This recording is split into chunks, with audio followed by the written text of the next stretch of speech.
And I think that they might be less frequent, like twice a month instead of 4 times a month. But the churches we work with, doesn't matter what size, it could be 100 people, 200, 500.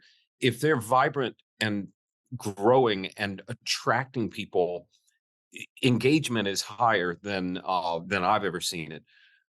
What I think's happening now, and I'm postulating, okay, I don't have the data worked out on it yet, but I think what happened since the 50s is churches that were just riding on the coattails of, well, we ought to do this and we should, and it's sort of Eisenhower Christianity, like that's over. You got to get after it and do something that shows that you're making a difference. The churches that have done that have done well. The other churches that have not are collapsing. Okay. Yeah. I think the same thing's happening with pastors.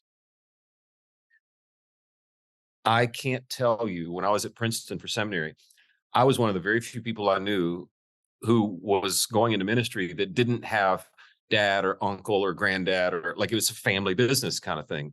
And I kind of wonder, and I'm gonna make somebody mad saying this, but I kind of wonder if my friend who resigned down the road from my house, I know they had multiple generations of ministry and they're there because that's what you do, or in the family.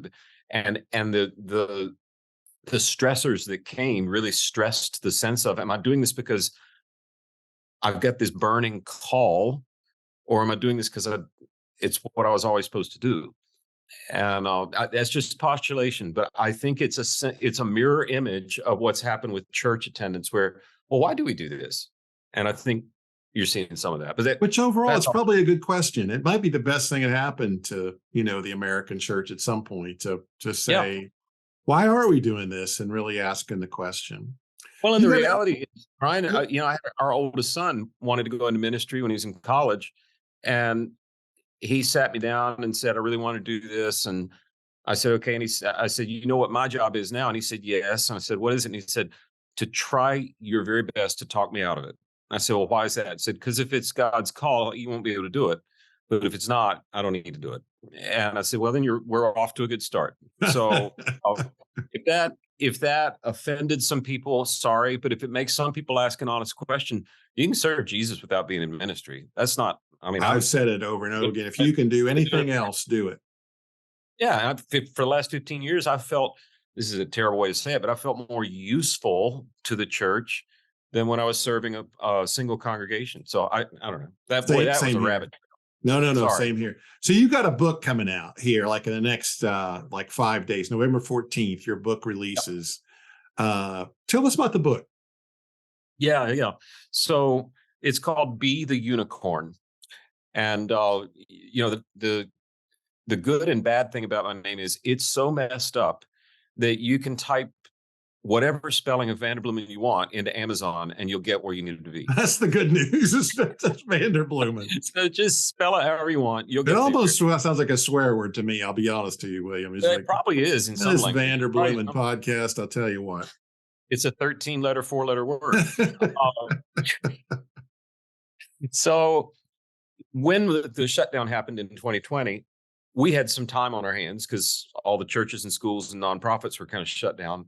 And we began to ask the question, for 15 years, people have hired us to find the next unicorn for their team, the irreplaceable, mythical. Your coaches know this. They're trying to raise up somebody that's different, call something out of them that's better. So we said, I wonder.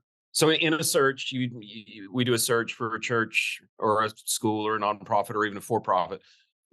Maybe there are 1,000 people interested in the search, right? But then when you get down to studying, you find actually there are probably only 100, 150 we really ought to consider. And then the Zoom interviews and the phone calls and the research, you down. When you get to the very, very best, we do a long format face-to-face interview, okay? Even now with the pandemic in our review, we still do face-to-face.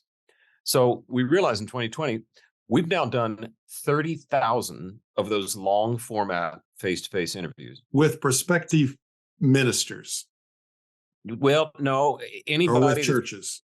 Nope. 30 churches, nonprofits, schools, and then, for lack of a better way of putting it, like the Chick-fil-A's of the world, the values-based businesses. Okay. So we said 30,000 face-to-face interviews, and we tracked the data on that. Could we figure out like who the best of those were? who got the job, who ended up getting promoted, who's irreplaceable, who's the unicorn. And we were able to figure that out.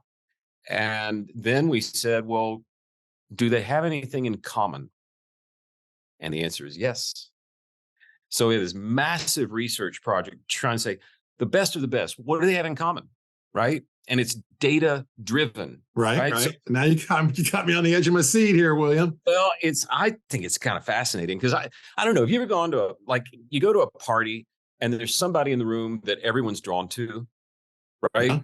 Yeah. Or you interview somebody or your coaches, you meet with a client and every now and then it's like, oh, this one's special. And you don't know why yet, but you just know there's something magic here, right? Yeah. I've always wondered, is it possible to figure out what makes that feeling happen? And I think we figured it out. What is it? You're sitting on it. Yeah.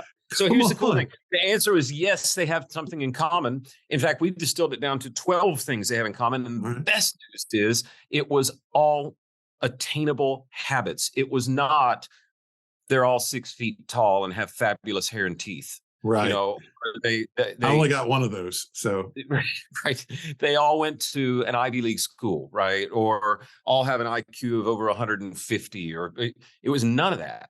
It was really simple habits that they showed when they interacted with us that were really common among the best of the best and really uncommon among the rest of us. be sure and subscribe so you don't miss any of our great content.